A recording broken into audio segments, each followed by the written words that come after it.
하나님 말씀은 사도행전 12장 1절에서 9절입니다. 하나님 말씀은 사도행전 12장 1절에서 9절 말씀입니다. 사도행전 12장 1절에서 9절입니다. 그때 헤롯 왕이 손을 들어 교회 중에서 몇 사람을 해하려 하여 요한의 형제 야고보를 칼로 죽이니 유대인들이 이 일을 기뻐하는 것을 보고 베드로도 잡으려 할 때는 무교 기간이라 잡음에 옥에 가두어 군인 넷씩이 내 패에 맡겨 지키고 6월절 후에 백성 앞에 끌어내고자 하더라. 이에 베드로는 옥에 갇혔고 교회는 그를 위해 간절히 하나님께 기도하더라. 헤롯이 잡아 내려고 하는 그 전날 밤에 베드로가 두 군인 틈에서 두 사슬에 매여 누워 자는데 파수꾼들이 문 밖에 옥을 지키더니 호련히 주의 사자가 나타나 오중에 광채가 빛나며 또 베드로의 옆구리를 쳐 깨워 이르되 급히 일어나라 하니 쇠사슬이 그 손에서 벗어지더라. 천사가 이르되 띠를 띠고 신으라 하거늘 베드로가 그대로 하니 천사가 또 이르되 겉옷을 입고 따라오라 하는데 베드로가 나와서 따라갈새 천사가 하는 것이 생시인 줄 알지 못하고 환상을 보는가 하니라. 아멘. 말씀 제목은 믿음의 틀을 바꾸라라는 말씀입니다. 말씀 제목은 믿음의 틀을 바꾸라라는 말씀으로 오늘 나누겠습니다. 오늘 이 본문의 사건은 초대교회에서 아주 충격적인 사건입니다. 왜냐하면 예수님이 십자가 못 박혀 돌아가시고 그리고 얼마 안 있다가 스데반 집사가 말씀을 선포하다가 이제 죽게 되는 일이 벌어졌습니다. 순교를 합니다. 그리고 난 다음에 한 10년 이상 좀 지나거나 한 13년 정도 지나고 난 다음에 오늘 그 야고보 사도가 순교를 당하는 일이 벌어졌습니다. 왜 이게 충격적이냐면 사도 바울의 극적인 배신 그리고 그를 통한 복음의 엄청난 확산이 있었습니다. 그리고 교회는 승승장구하는 것 같았고 실제로 그랬고요. 근데 예루살렘 교회에 중대한 위기가 발생이 됐는데 그것은 헤롯 아티파터라고 하는 이 왕이 야고보와 베드로를 잡아서 시몬케이스로 먼저 야고보를 처형한 겁니다.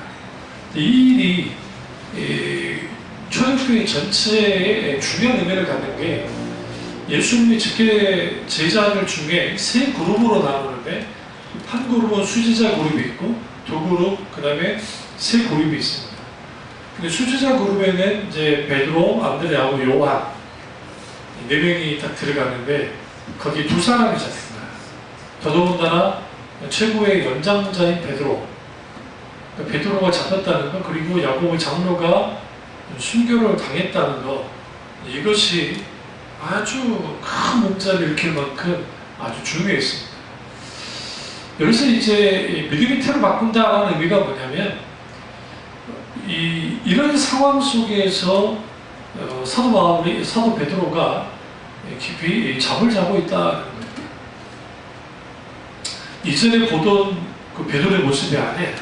그러니까 과거의 베드로라고 한다면 밤잠을 못 자고 고민하면서 어떻게 할까, 이렇게 할까, 저렇게 할까, 그렇게 생각하고 있었을 겁니다. 더더군다나 이제 이미 야고보 장로가 처형을 당했고 그리고 이제 감옥에 잡혔는데 사제를 보시면 옥에 가두어 군인 넷씩 네 패에 맡겨 지켰다. 4명, 그러니까 4패씩이면 3, 4, 12, 4, 4, 16. 그러니까 16명이 지키는 거예요. 이게 얼마나 중요적인지 아시겠죠? 6월절 절기가 끝나고 난 다음에 죽이려고 한 겁니다. 예수님 언제 십자가에 돌아가셨죠? 6월절 날, 그러니까 주님이 잡히셨잖아요. 그래서 그 이후에 이제 그 전날 밤에 그 6월절 만찬을 하시고 그 다음에 무교절 절기가 곧바로 시작되는 겁니다. 그러니까 지금 헤롯 안티파터가 뭘 노리고 있냐면 교회가 예수 공동체가 갈수록 강해지니까 이제는 본보기로 보여야 되는 거예요. 그러면 예수님은 한 16년 전에 이미 십자가 못 박혀 죽었으니까 그들은 부활을 믿지 않잖아요. 그러니까 뭐 그렇다 치고 한 13년 전에 혹은 16년 전에 그랬으니까 똑같이 베드로도 그 시기에 맞춰서 죽이겠다는 겁니다. 그러니까 지금 야고 사도와 베드로를 잡은 시기가 똑같아요. 예수님을 십자가 못 박게 했던 그 시기와 똑같아요. 그 시기를 타깃으로 해서 이제 공격을 하는 겁니다. 사탄은 우리의 신앙의 틀을 깨뜨리려고 합니다. 특별히 예수 그리스도라고 하는 반석이신 예수 그리스도로부터 깨져나가도록 만듭니다. 그 좋은 방법 중에 하나가 강력한 핍박을 가하는 거죠. 그래서 이 엄청난 핍박을 가했습니다. 이때 5절에 베드로는 옥에 갇혔고 교회는 그를 위하여 간절히 하나님께 기도했다라고 말합니다. 믿음의 틀을 바꾼다라는 의미 속에는 그 신앙의 틀이라는 것은 철저하게 그리스도 중심이어야 됩니다. 이때까지 그 초대교회는 사도들의 생존이 아주 중요하다고 생각했어요. 왜 그랬냐면 사도들은 예수님의 직계 제자들이고 예수님의 부활과 목격했기 때문에 그들이 있는 것이 아주 중요하다고 생각했는데 사실은 신앙의 틀은 사람 위에 세워지면 안 돼요. 오직 그리스도 위에 세워져야 됩니다. 진리 위에.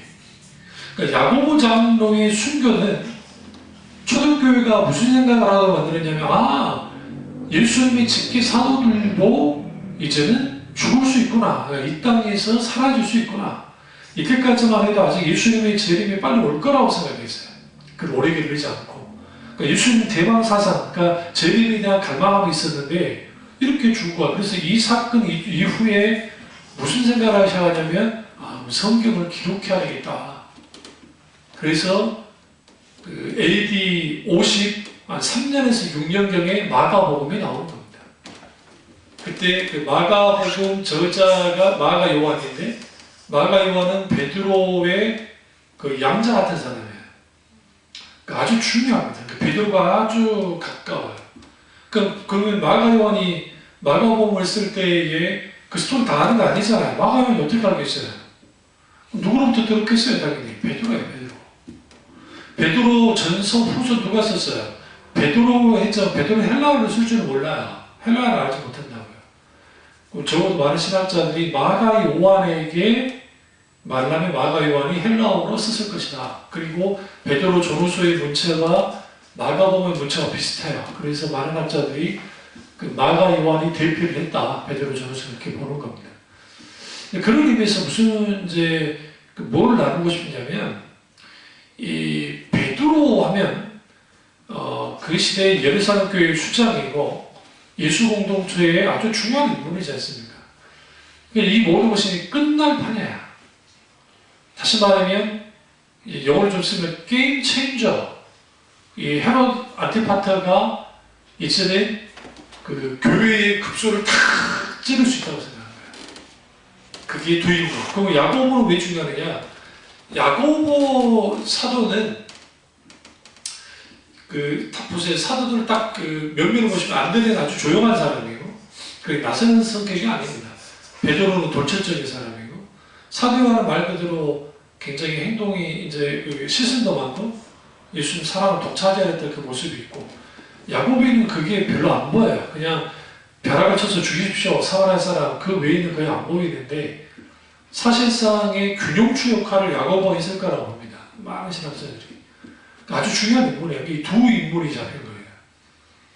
하나는 대표적인 인물이고 베드로, 하나는 교회의 균형을 맞춰주는 인물인데 이 둘 다 끝나버리면 이제 교회라는 틀이 무너질 수밖에 없는 그 위기 상황에서 교회는 뭐합니까? 기도했습니다. 이게 중요합니다. 기도한 거예요. 근데 정작 당사자는 기도하지 않고 있어요. 이게 아주 아이러니인 거예요. 그럼 기도할 마음조차도 없어진 건가? 뭐 그럴 수도 있겠죠. 그럼 자포자기한 것인가? 뭐 그럴 수도 있겠고. 아니면 하나님이 주신 평안이 너무 강해가지고 그런 것인가? 뭐 그럴 수도 있겠고. 그러나 여기서 보시면 베드로가 지칠 대로 완전 지쳐버린 것 같아요. 그러니까 이 상황에서 이제는 더 이상 야고보 장로가 먼저 야고보 사도가 먼저 순교를 당했고 이제는 자기 차례가 남았는데 이런 상황에서 그가 이제 깊이 잠이 듭니다. 그래서 이제 이때 천사가 호련히 나타납니다. 이 모습이 이제 뭐가 같냐면 요셉에게 주님이 나타났을 때 주의 천사가 나타나죠. 똑같습니다. 그러니까 실제로 현몽한다는 표현을 쓰는데 그게 나타난 거죠. 근데 이거는 꿈이 아니었어요, 사실은. 그러니까 마치 현명한 같은데 베드로 입장에서는 이게 꼭 꿈인지 생신지 알지 모르는 그런 상황이었어요. 그러니까 꼭 꿈처럼 느껴졌는데 사실은 꿈은 아니었고 실질적인 사건이었습니다. 이제 이런 것들을 통해서 우리가 기독신앙은 윤리도덕으로 만들어 놓은 사람들이 많아요. 그러니까 아주 그럴싸한 윤리도덕. 우리나라에 기독교 윤리를 강조하는 분들이 강조하는 참 귀하다고 생각하는데 그분들에게서 가장 큰 약점이 뭐냐면 신비가 없어요. 신비가 없다는 말은 무슨 말이냐면 예수 그리스도 그분을 십자가의 신비, 그것은 결국은 그리스도의 죽음이 부활을 가져다 줬고 부활을 가져왔고 그 부활이 결국은 영원한 생명을 누리도록 했는데 그 하나님의 신비, 거기에는 기적도 표현합니다. 하나님 놀라운 기적, 놀라운 하나님이 함께 하시. 그분들은 그런 모습을 보여주지 않아요. 오직 윤리도덕이에요. 그러니까 기독교는 윤리도덕이 아니라 말씀드렸잖아요. 그분들이 주장한 윤리도덕은 틀리지 않아. 그런데 거기에 뭐가 빠져있냐면 하나님의 전적인 은혜 속에 있는, 그리고 성화 속에, 그러니까 하나님의 성령의 은혜 가운데, 하나님 은혜 가운데 있게 되는 거룩해져가는 과정 속에서 나타나는 윤리예요. 그러니까 세상 윤리도덕이 아니고 그렇다고 별개인 것은 아니지만 하나님의 도덕적인 통치 아래에서 들어갈 때 실질적인 윤리도덕적인 것이 드러나는 거예요. 근데 그것은 세상의 윤리도덕은 비교할 수 없을 만큼의 월등한 하나님의 도덕, 그 도덕적인 통치 아래에 있는 것. 그래서 그건 성화의 삶 속에서 이루어지거든요. 그러니까 그러면 오늘 이 베드로의 사건은 천사가 나타났고 실제로 천사가 이 일을 하는데 이게 이제 참 아주 구조가 재밌는 게 천사가 아주 주도적이고 베드로는 아주 수동적이에요. 이게 이제 아무리 뛰어난 영적인 사람이라 할지라도 다른 약점을 갖고 있고 부족함이 있다는 걸 알 수 있습니다. 베드로는 이게 무슨 일이 벌어진지 몰랐어요. 그러니까 꿈이라고 생각했고 깊이 잠들어 있다가 그러면 깊이 잠들면 어떻게 하시느냐? 베드로는 옆구리를 쳐서 깨웠어요. 상식적으로 깨울 때 일어나 할 수 있잖아요. 근데 옆구리를 쳤단 말이에요. 옆구리를 칠 정도로 깊이 잠이 들었던 겁니다. 맞았으니까 급히 일어났겠죠. 왜 일어났겠어요? 간수가 나를 때려서 일으켰나 보다 생각했겠죠. 근데 재미있는 게 쇠사슬이 그 손에서 벗어져 버렸습니다. 그러니까 8절에 천사가 띠를 띠고요. 허리띠를 띠고 신을 신으라 하는 거예요. 여기서 이제 참 여러분 참 정돈하면서 자고 있어요. 저기 띠를 허리띠 딱 놔두고 줄 같은 거예요. 그 다음에 신을 딱 벗어놓고 그러고 자고 있다는 거죠. 이 모습 속에서 베드로는 아주 자기 집 안방에서 자는 것처럼 감옥인데도 불구하고 그러고 있는 그의 모습이 보여집니다. 어떤 면에서 그가 모든 걸 자포자기했는지도 몰라요. 물론 하나님께 기도를 했겠죠. 아니면 주님신 어떤 평안이 있을지는 모르겠지만 분명한 것은 교회에는 베드로를 위해서 기도하고 있었고 또 베드로는 아주 평안하게 있었다. 기도해야 될 당사자인 베드로는 기도하지 않고 있고 오히려 자고 있었다라는 것. 이제 여기에서 우리가 이제 아주 재밌는 점을 이제 발견하는데 겉옷을 입고 따라오라는데 왜 겉옷이냐? 겉옷은 주로 이불로 씁니다. 그래서 덮고 있었던 겁니다. 사실은. 베드로가 나와서 따라갑니다. 근데 천사가 하는 것이 생신 줄 알지 못한다. 이게 생신 줄 알지 못한다는 게 뭐냐면 이게 지금 꿈인지 실제인지를 알지 못하고 내가 환상을 보는가 보다라고 생각하고 움직이는 겁니다. 10절 첫째와 둘째 파수를 치라 시인으로 통한 쇠물이느니 물이 저절로 열리는 자라 나와서 한가를 지나매 천사가 곧 떠나더라. 지금 이 사건이 천사의 구출 사건이에요. 근데 여기서 이제 우리가 오늘 일전 안 하는데 기도하고 있는 교회, 그러니까 교회 공동체와 베드로의 반응이 다 똑같아요. 어떻게 똑같았냐면 베드로는 지금 자기가 천사를 통해서 탈출하고 있다는 사실도 모르고 있었어요. 오히려 거리까지 나왔어요. 그러면 이제 그 주위에 지키는 파수는 다 졸게 한 거겠죠? 자기 한 거겠죠? 천사는. 딱 거리로 나 혼자 정직이 된 거예요. 아, 내가 뭐 했다? 천사를 보내서 나를 구해줬구나 라는 거죠. 그리고 마가 요한의 집으로 달려간 겁니다. 이때 이제 14절부터 쭉 보시면 이제 로데라고 하는 여자아이가 베드로의 음성을 듣고 기뻐해서 들어가는 일이 벌어지고요. 이때 이제 무리가 이제 모여 있었잖아요. 그럼 베드로가 자고 있다고 해서 밤 늦게잖아요. 밤이 늦으니까 그렇겠죠.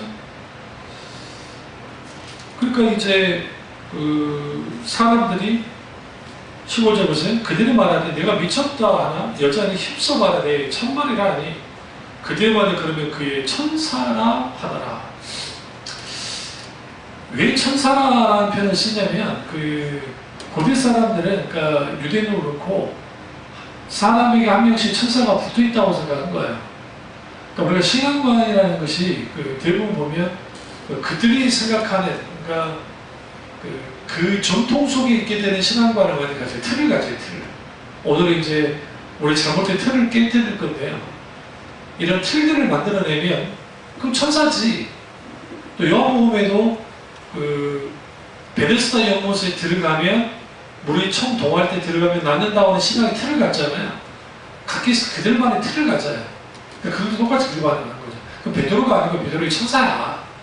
네가 잘못한 거다. 근데 베드로가 문을 계속 두들기잖아요. 그러니까 그 물속에 사람들이 문을 열었어요. 가서요. 베드로를 보고 놀라는 거예요. 여기서 이제 우리는 뭘 할 수 있냐면 하나님께서 뭐 해달라고 기도했어요? 그를 위해서 베드로에서 간절히 기도했다고 5절에 말하잖아요. 근데 그들은 어떤 기대가 없었냐면 하나님이 이런 식으로 탈출시킬 걸 전혀 꿈에다 생각합니다. 이 사건이 어떤 사건과 연관이 되세요?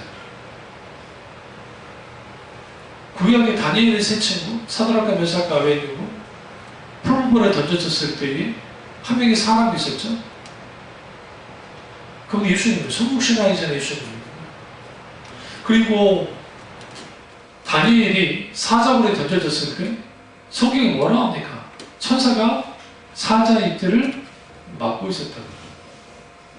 천사가.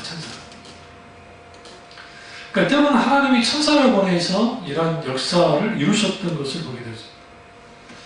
우리가 신비주의로 가자는 게 아니라 하나님의 명령에 의해서 이런 역사도 일어났었다는 거예요. 분명하게.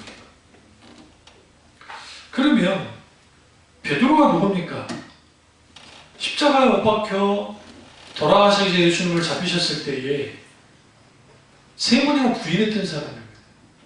이걸 조금 이제 베드로의 관점에서 보시면 베드로는 적어도 죽음을 초월한 것 같아요. 초탈하는 모습을 보여줍니다. 죽으면 죽을 거라는 거예요. 그러니까 그렇기 때문에 그가 편히 잔 겁니다. 어차피 사도 야고보도 순교를 당했고 그 자신도 이전에 죽을 거로 생각했기 때문에. 근데 그 사람이 죽음 앞에서도 아주 태어난 사람, 담대한 모습을 보여줍니다. 적어도 자포자기한 건가? 단순히 자포자기한 모습 같지는 않아요.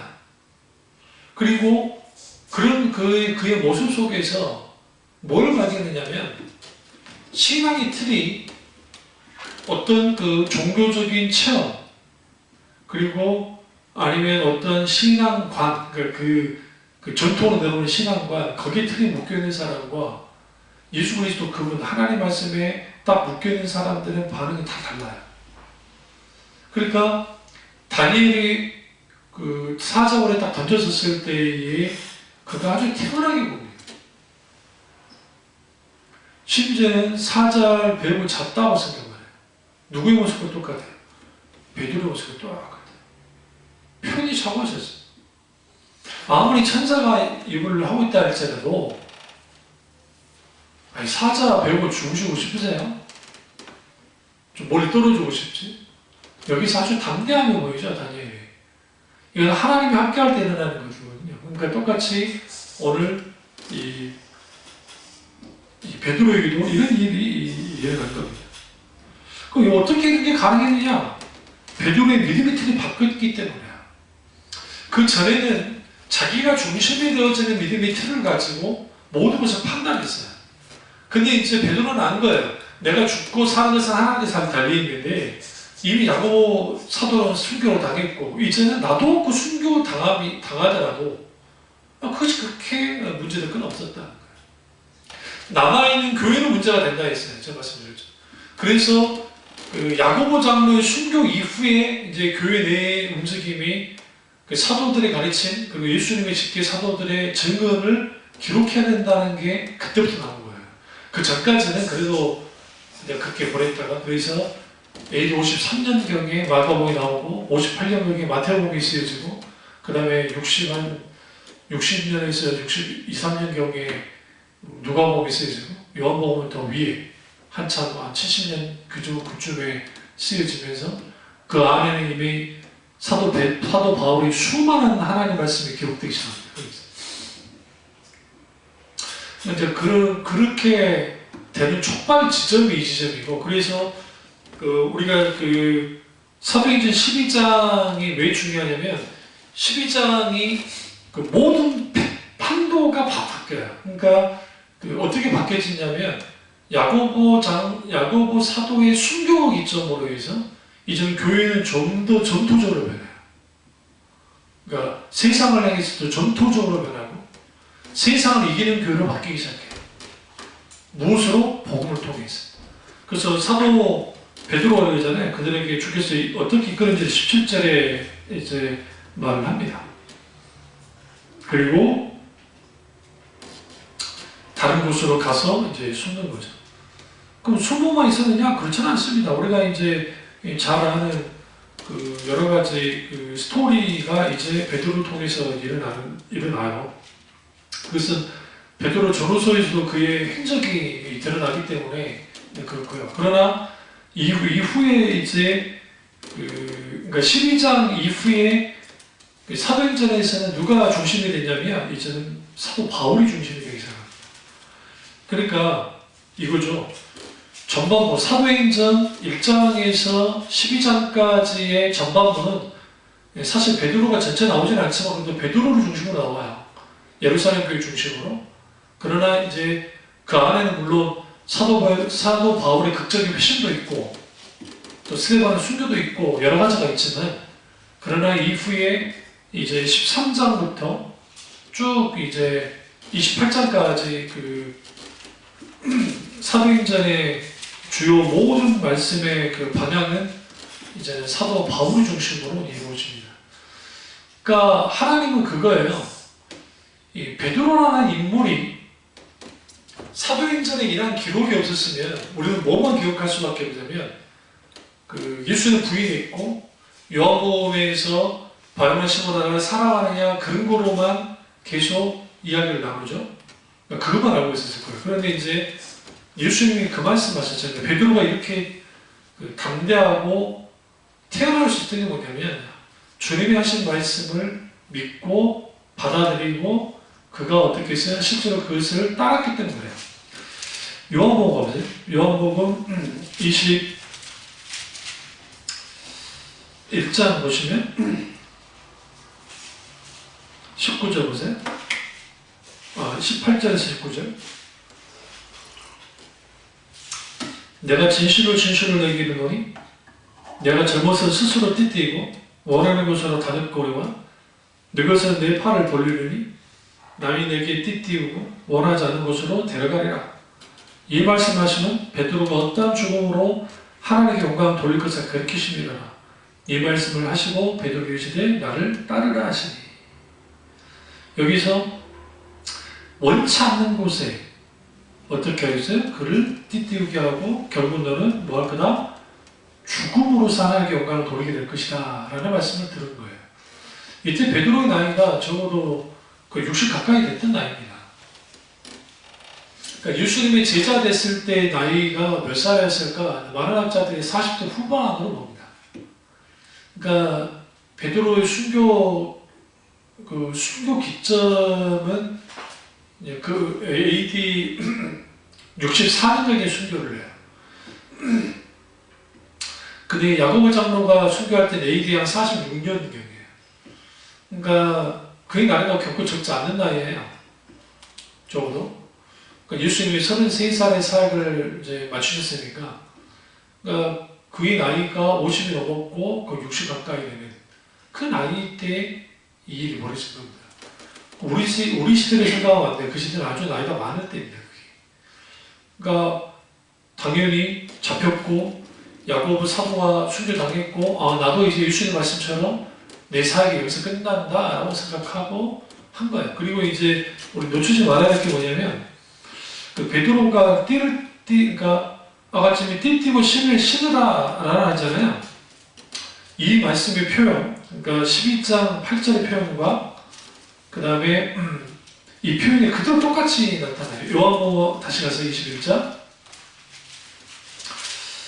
참 재미있는 게요. 주님이 참 그것까지 다 생각하시는지 모르죠. 그 18절 다시요. 내가 젊어서 스스로 띠띠고 원하는 곳으로 다닐거리고 늙어서는 내 팔을 벌리니 남이 내게 띠띠고 원하지 않는 곳으로 데려가리라. 지금 이 띠를 8절의 띠를 누가 띠게 만들었어요? 천사가요. 남의 한 거잖아요. 시켜서 한 거니까. 그리고 다른 곳으로 가죠. 저기 성경 보세요. 데려가니라. 그러니까 원하지 않는 곳으로 데려가니라. 근데 그런 다른 곳으로 가니라. 17절의 이 말씀이 예수님의 이 예언의 말씀이 그대로 이 사건 속에서 이어지고 있는 거예요. 지금. 사실.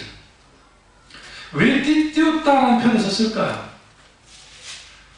베드로가 띠를, 이거는 유대인의 습관이니까 그럴 수도 있어요.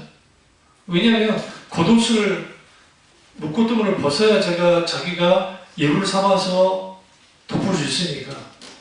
띠를 띈다는 것은 여기 허리띠라고 생각하시면 되는데요. 이거는 이제 의미적인 표현이에요.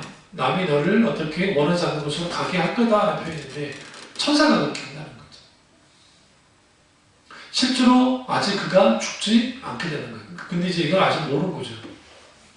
후에 깨달았을지도 몰라요.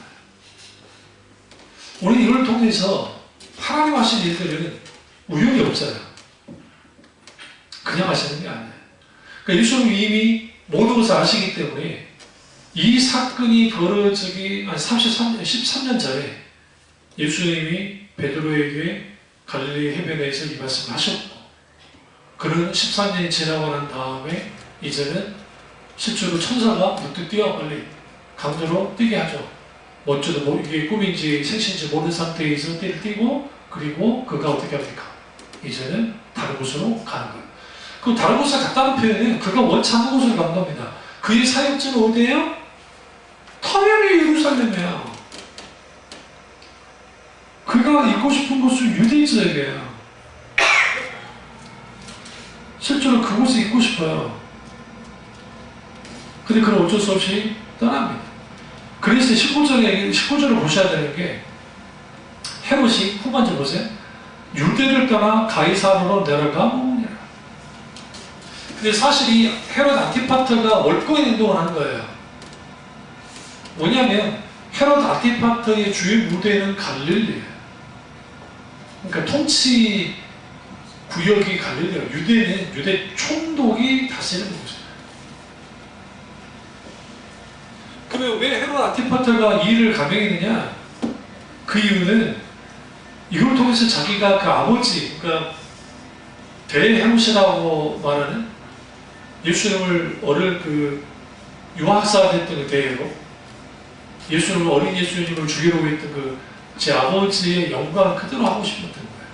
그래서 두 사람을 해치우고 교회를 박멸해서 유대 종교 지도자들과 바리새인들의 환심을 사서 자기가 이제 유대 땅까지도 한번 먹어볼 거라고 하는 그 정치적 야심을 가지고 이 일을 벌였는데 이 모든 것이 끝장이 난 겁니다. 이제 이 일이 그 어떤 선한 그 영향력을 끼치냐면 더 이상 베드로가 이제는 어디 있지 않아요. 예루살렘에 있지 않아요. 그래서 이제 베드로가 지금의 그 터키적인 에페소에서 목회를 합니다. 이제 거기에서 디도를 만나서 디도도 그 영적인 아버지가 되어줘요. 그러니까 디도는 사도 바울에게도 큰 제자이기도 했지만 베드로에게도 그런 제자가 되고 마가 요한은 말할 것도 없습니다. 수행 비서 같았고 거의 뭐 양자처럼 아주 가까이 지내면서 그 사도 바울과 베드로의 가교 역할을 이제 그 마가 요한이 그 일을 감당하는 일이 있고 그러면서 이제는 하나님의 교회가 더 이상 그 수동적이지 않고 좀 더 공격적이고 좀 더 강한 하나님 나라의 확장의 일들이 일어나는 거예요. 그래서 이 사건은 베드로가 이미 이전에 신앙의 틀을 잘못된 신앙의 틀들을 깨긴 했지만 이전에 더 이상 팔레스틴이 아니라 자기가 원치 않은 곳으로 가게 되는 일이 벌어져요. 그게 예수님 13전에 갈릴리 바다에서 하셨던 말씀 그대로 그가 다른 곳으로 가서 이제 그 일을 하고 실제로 로마에서 그가 순교를 당하게 됩니다. 그러면 이 믿음의 틀을 바꾸는 게 왜 중요하느냐? 첫째로 죽음의 문제가 바뀌기 때문에 그렇습니다. 죽음은 다 모든 사람은 죽음을 두려워합니다. 죽음이 두렵지 않다고 하는 사람은 거짓말. 그 누구는 죽음은 두렵습니다. 누구도 감당할 수가 없습니다. 그래서 철학자들이, 종교인들이, 어떤 사람들이 죽음의 문제 앞에서 그들은 죽음이 어떤 것이다, 죽음의 고통에 대해서 이야기할 수 있을지 모르지만 죽음을 극복한 사람은 다른 없어요. 예수님에게. 사망 앞에서, 죽음 앞에서 그들 할 수 있는 게 아무것도 없었습니다. 할 수 있는 것은 죽은 다음에 죽은 자의 망자를 위한 뭐 천도전에 아니면 무슨 추도 예배에 하면서 그런 식으로 위로할지는 모르지만 실질적인 죽음의 문제를 해결하지 못하죠. 그러나 베드로는 자신의 믿음의 틀을 주님의 틀 안으로 가지고 들어갔어요. 그러니까 우리 신앙의 틀은 철저히 주님의 틀 안으로 들어가는 거예요. 틀이라는 표현이 좀 어려우시면 주님의 그 소위 말하는 그 울타리 안으로 다 들어가요. 그러니까 내 울타리가 아니라 하나님 울타리 안으로 들어갔을 때에 비로소 죽음의 문제는 내게 크게 다가오지 않는 거예요. 베드로가 그런 거예요.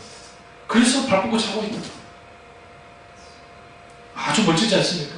그러니까 이 베드로의 멋있음이 이 12장에서 아주 분명히 되는 거예요. 이게 사도들이에요. 이게 베드로만의 모습이 아니에요. 그거 아셔야 돼요. 왜 그러냐면 히브리서 11장에 나오는 믿음의 사람이 이랬다. 구약의 사람들도 이랬단 말이에요. 사실은. 그런 만큼 믿음의 사람들의 공통적인 특징은 결국 그들의 틀이 잘못된 신앙의 틀이 바뀌어서 주님의 틀 안으로 들어갔을 때 비로소 그 안에서 죽음의 문제가 바뀌는 겁니다. 그래서 나의 틀에서 벗어나 주의 틀 안에 들어가면 모든 사람들, 어느 누구도 무서워하는 죽음도 감히 우리를 어찌할 수 없는 세상이 감당할 수 없는 존재가 돼요. 그래서 사도 바울이 뭐라 합니까? 사망아 너희 쏘는 것이 어디냐면 사망을 조롱하는 거예요. 정말 멋진 신앙이 되는 거죠. 이건 베드로만이 있는 게 아니라 참된 신앙의 세계 안에 있는 사람들 속에서 일어나고 있는 실질적인 일인 겁니다. 두 번째는 삶의 문제가 바뀝니다. 그 나의 작은 틀을 깨뜨리고 하나님의 틀 안으로 들어가야 돼요. 그러면 이 죽음의 문제는 나만의 문제가 아니라 사실 모두의 문제잖아요. 그런데 죽음 앞에 담당하게 되면 우리의 삶이 변하기 시작합니다. 그러면 지금 이 사도 베드로가 죽는 것이 두려워서 다른 곳으로 간 게 아닙니다. 왜냐하면 그는 살아나겠죠.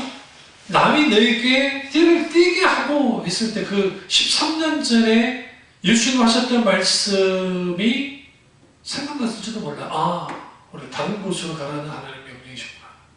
거기서 복음을 전하게 되죠.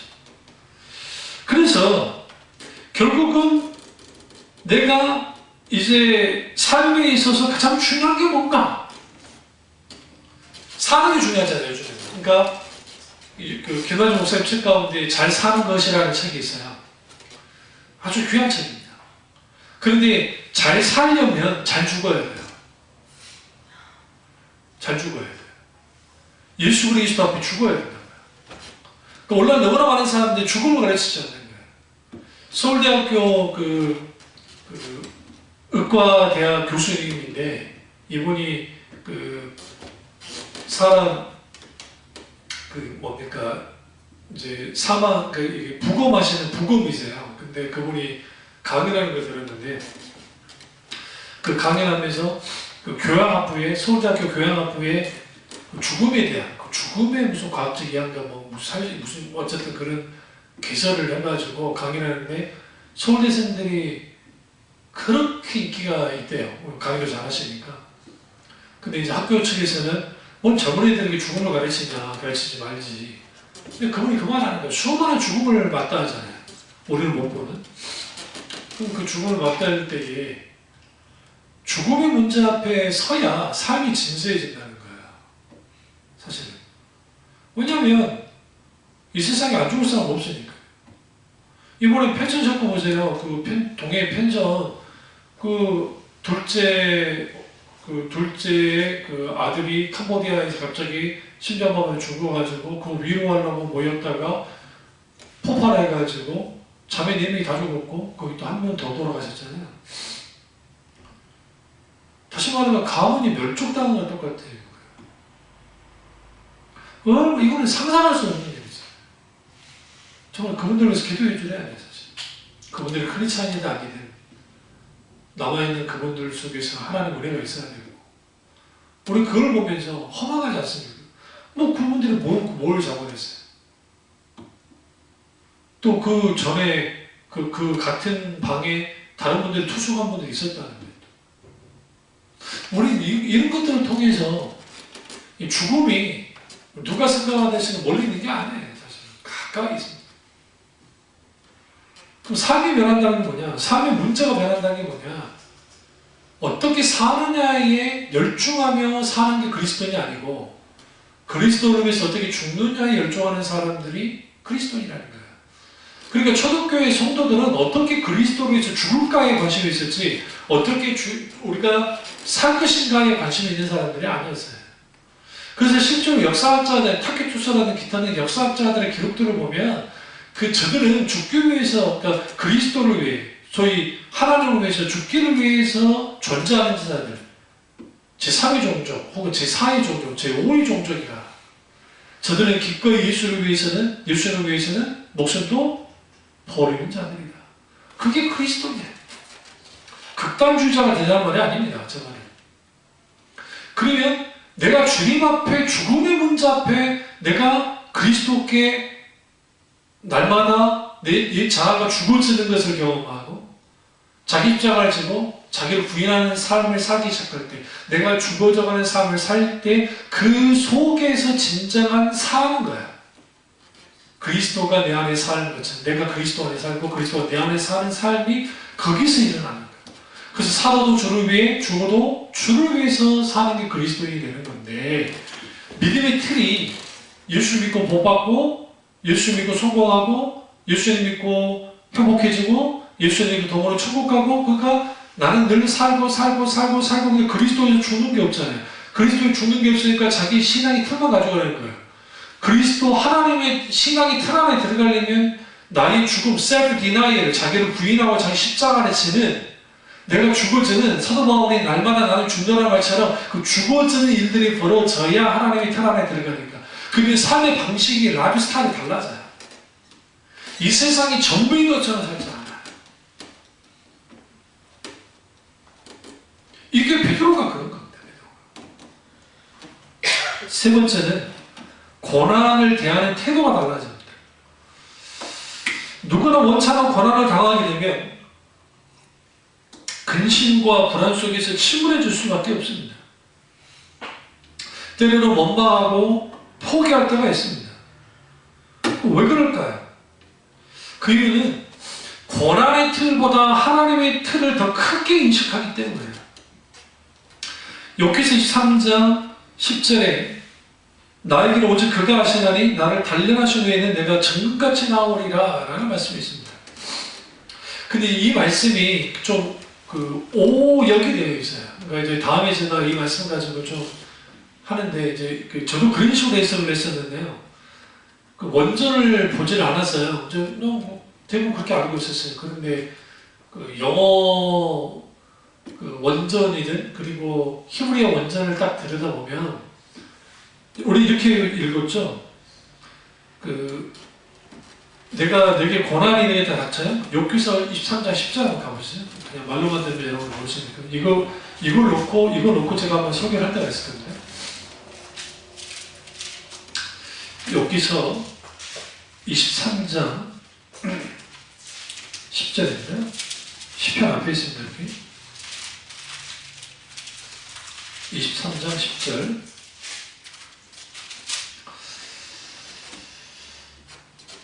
그러나 내가 가는 길을 그가 아시나니 그가 나를 단련하신 후에는 내가 순금같이 되어 나오리라 라는 말씀이십니다. 이걸 우리가 어떻게 이해했냐면 욥이 엄청난 고난을 당했잖아요. 그 고난의 길을 이제 하나님이 아시기 때문에 그 고난 속에서 나를 단련해서 나를 순금같이 나오게 하신다는 말씀을 다 그렇게 해석했어요. 대부분이. 근데 이제 실질적인 근데 본문의 이 말씀이, 그런 식으로 해석해서는 안 돼요. 그러니까, 그러니까, 이 한글을 이대로 읽어버리면 이런 것 같은데, 이 자체가 부인하진 않지만, 근데 여기는, 그러니까 내가 고난을 통과를 한 다음에 나를 단련해서 나를 어떻게 한다? 정금같이 되게 한다는 그런 차원의 말씀이 아니라는 거예요. 그래서 제가 다음에 제가 설교하고요. 그걸 다루는 시간은 아니니까. 중요한 건 뭐냐면 이거죠. 고난에 대한 해석이야. 그러니까 내가 받는 고난이 있어요. 그럼 고난의 이유가 있겠죠. 저 우한에 있는 분들 무슨 큰 죄를 져가지고 그런 일이 벌어지는 게 아니잖아요. 인간들의 부주의에 의해서 그렇게 벌어졌겠죠. 그러면 그 고난은 어떨 때는 자연재해, 그 다음에 소위 말하는 질병, 이거는 이거 생긴 거잖아요. 그걸 내 죄 때문에 생길 수 있고, 또 나의 실수 때문에 벌어지기도 하고, 아니면 불가항력적으로 환경과 상황이 이렇게 되어져서 기타 등등 수많은 고난이 있습니다. 근데 어떤 고난이든, 그러니까 어떤 고난이든 그 고난을 해석하는 게 아주 중요해요.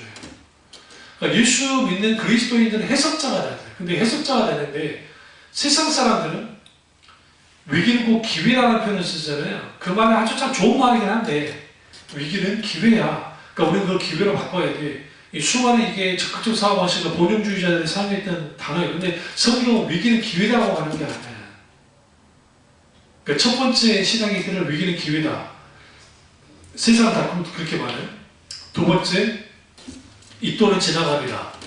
이게 불교에서 나온 거야, 이게. 근데 그 크리스찬 연예인 탤런트 장로라는 분의 입에서 이 또한 지나가리라 말을 서슴없이 하더라고요. 근데 이분이 이제 그게 뭔지는 모르고 그냥 이 또한 지나가리라, 또 인터넷이나 세상에 떠도는 게 어떤 힘들고 어려운 일이 있으면 언젠가는 지나갈 거야. 그러니까 힘내. 그런 차원이에요. 그런데 기독교는 그렇게 바라보지 않아. 고난을 굉장히 적극적으로 뭐 하느냐? 그 앞에 서요. 고난 앞에. 그러니까 단순히 이 고난이 위기이기 때문에 기회로 바꿔야 된다가 아니라 그 고난 속에서 뭘 발견하냐면 예수 그리스도의 십자가의 고난을 발견하는 거예요. 자식 문제가 생겼어요. 그 자식 문제를 그리스도의 고난. 물질 문제가 생겼어요. 재정 문제가 생겼어요. 주님의 고난 가운데 나가는 거예요. 계속 예수 그리스도의 십자가의 고난으로 동참하는 거야. 내가 죄를 지어서 고난 당했어요. 그건 내가 주님 앞에 회개하고 돌이키고 그 용서의 십자가로 나가는 거예요. 죄사함의 십자가로 나가는 거예요. 모든 그리스도의 십자가로 나가는 거예요. 이게 실제로 일어나는 거예요. 그렇게 되어지면 그 고난의 해석이 바로 되는 거예요. 고난은 결코 나쁜 게 아니기 때문에. 그리고 왜 고난 당하느냐? 인간은 아담과 하와가 타락하고 난 다음에 인간은 기본적으로 뭐 있어요? 하나님께로부터 떠나고 단절됐고 문제가 생겼기 때문에 이제는 자연이 나를 대적하고 사람이 나를 대적하고 내 자신이 나를 대적하고 기타 등등 이런 일들이 벌어진단 말이에요. 필연적으로 인간은 고난 가운데 있을 수밖에 없고 어떤 면은 숙명처럼 따라와요. 그러면 그 고난 앞에서 우리는 어떻게 해야 되느냐? 고난보다 크신 하나님, 다시 말하면 고난을 넘어서는 인생을 사는 자들이 되어야 된다는 거예요. 단순히 고난의 문제, 어떤 문제, 역경, 어떤 환난, 그냥 이기는데 이거 빨리 이겨야 돼. 하나님 이거 좀 있습니다. 기회로 바꿔주십시오. 단순한 그것이 아니라 그 고난을 어떻게 해요? 넘어서는 거야. 어떻게? 예수 그리스도의 십자가의 고난에 동참하고.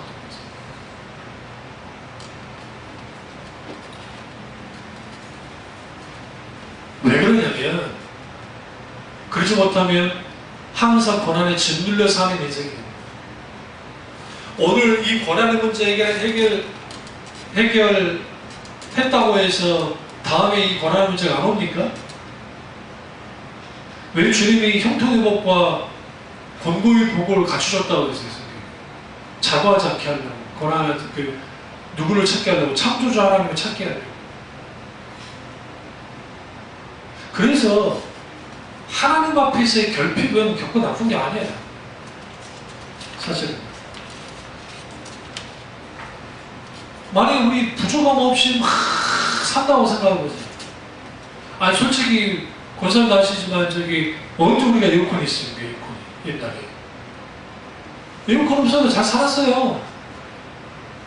근데 재미있는 뭐야, 너무 더우니까 다 집집마다 밖에 나와가지고 평상에 앉아가지고 누구 집 식구들 다 나와서 거기서 뭐 수박도 까먹고 이런 얘기 저런 이야기 하다가 목이 뜯기면서 너무 뜯기니까 그 목이 그거 딱 큐페 놓고 이런 이야기 저런 이야기 하면서 그러니까 거의 뭐 가족처럼 동네 사람들하고 이렇게 지내면서 산 거 아닙니까? 옛날에. 요즘에 에어컨 없으면 못 살잖아요. 옛날에 선풍기 하나라도 살았는데 뭐 선풍기도 뭐 각 집에 뭐 하나씩 있었나요? 그거 아니지. 집이 많아봤자 한 개, 진짜 많으면 두 개. 그것도 전기세 아까워가지고 아꼈으면. 그러니까 그런 시대를 살았다고요. 오늘날의 사람들은 하나님부터 찾지 않는 이유가 부유해져서 그래요, 사실. 그 선교사님들 관련된 CTS나 CBS나 그런 현장을 보여주면 캄보디아 같은 데도 아주 열악하잖아요. 보면 아이들이 사탕 하나 받아도 너무너무 감사해요. 우리 애들 보세요, 우리 애들.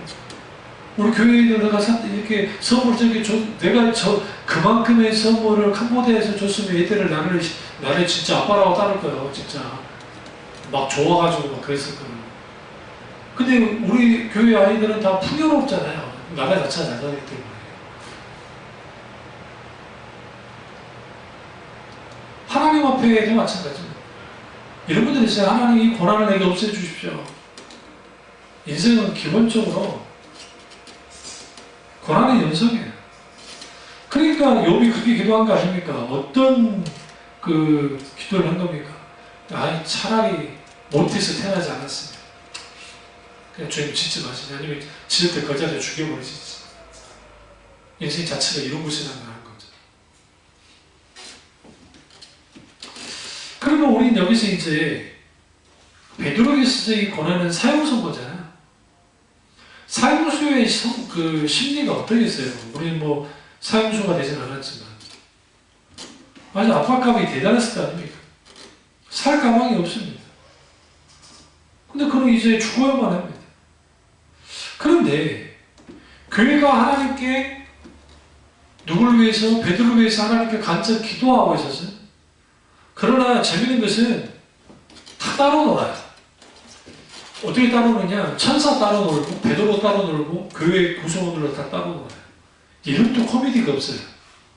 천사는 하나님의 명령을 따라서 베드로 구출하러 갔고, 구출 강의하던 베드로는 희롱희롱 해갖고 뭔지도 모르고 그냥 그러고 움직이고 있고, 또 베드로를 위해서 기도하고 있었던 그우들은 뭐예요? 베드로가 탈출했다고 믿지도 않고 오히려 천사라고 하고 이상한 말이나 했었고 그런 거예요. 여기에서 우리는 성경에서는 놀랍게도 이런 상황에서도 하나님 일을 이루시더라는 거예요. 그런데 그 고난을 대처하는 교회와 베드로의 두 가지 자세를 배워야 돼요. 첫째는 베드로는 은혜의 점을 잘 겁니다. 위로부터 주는 하나님의 단잠이 있었어요. 왠지 모르는 하나님의 평안이 있었던 거죠.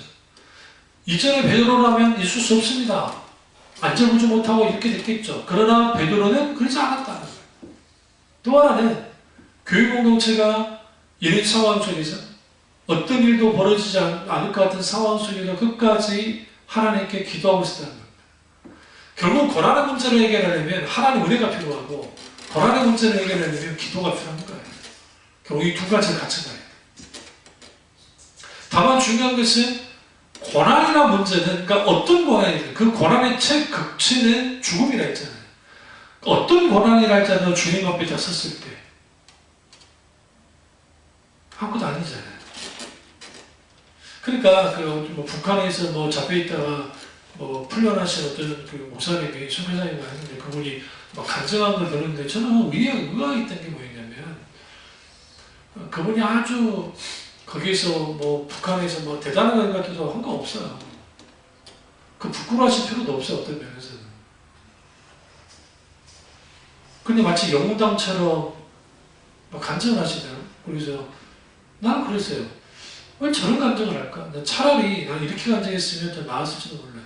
내가 목사였는데 막상 그런 환경에 들어가니까 내가 복음을 전하고 예수 믿기가 그게 쉽지 않다는 걸 알았다. 그분의 부족함과 연약함을 드러내는 그런 간증이었으면 저는 박수를 쳤을 거야. 그 자기는 여전히 그때도 그렇게 했었고 여전히 난 좀 더 북한을 위해서 어떤 선을 사용하겠다. 하면 돼요. 제가 그분의 입장에 안 서봤으니까 모르겠는데 주기철 목사님이나 손영호 목사님처럼 그렇게 한다는 게 쉬운 게 아니에요. 생을 내놓는다는 게. 뭐가 그렇게 만드는 거예요? 주님이에요. 주님에 대한 사랑이 믿음의 틀이 철저하게 예수 그리스도 중심, 하나님 중심으로 딱 서게 되면 어떻게 움직여요? 하나님과 함께 움직여요. 주님으로 인해서 움직여요. 그러니까 거기에서 결국은 죽음에 대한 신앙이 들이된, 고난에 대한 신앙이 들이된, 그리고 삶에 대한 신앙이 들이된 이런 틀들이 하나님 중심으로 다 바뀌어야 되는 거예요. 그리고 하나님이 원하시면 순종하는 것이고 또 하나님이 원하시면 내가 극적으로 풀려나서 하나님의 영광을 들을 수 있는 그런 일들이 벌어지는 거죠. 그런 의미에서 오늘 베드로를 보면서 우리는 뭘 교훈을 얻으셔야 되냐면 저도 마찬가지고 베드로는 이전의 베드로, 그러니까 그가 오순절 성령 강림 이전의 베드로와 이후의 베드로는 극명하게 차이를 가지고 있고 그 극명한 차이가 뭐 때문에 이루어진 것인가? 결국은 자기 틀을 깨고 하나님 틀 안으로 들어간 거예요. 지금 이스라엘에 있는 뭐 조토반 유대인들 또 그 이슬람 교회에 있는 막 그 엄청난 막 그 뭐 열광주의자들 딱 보시면 믿음 좋은 것 같잖아요. 근데 그들이 자기들의 신앙 틀만 갖고 있는 거예요. 소위. 기독교 안에도 마찬가지예요. 기독교 안에도 왜 총교도가 욕을 먹었냐면 총교도 아버지라는 존 웨인이나 그 밑에 있던 뭐 리차드 맥스터라든지 기타 등등 그런 분들은 말씀과 성령의 조합 가운데 아주 귀하게 있던 분들이었어요. 이후의 시대가, 이후의 세대는 틀만 가진 거예요. 그러니까 총교도가 가졌던 그 윤리도덕, 규칙, 근데 그거 안 되잖아요. 하나님 은혜와 성령의 역사가 있어야 그걸 지키는데, 그러니까 위선을 떠는 거예요. 가식을 떠는 거예요. 외식을 하는 거예요. 외식을. 누구처럼? 바리새인들처럼. 틀만을 가지고 나가니까 결국은 하나님 틀 안으로 들어가지 못하고 생명이 없는 거죠.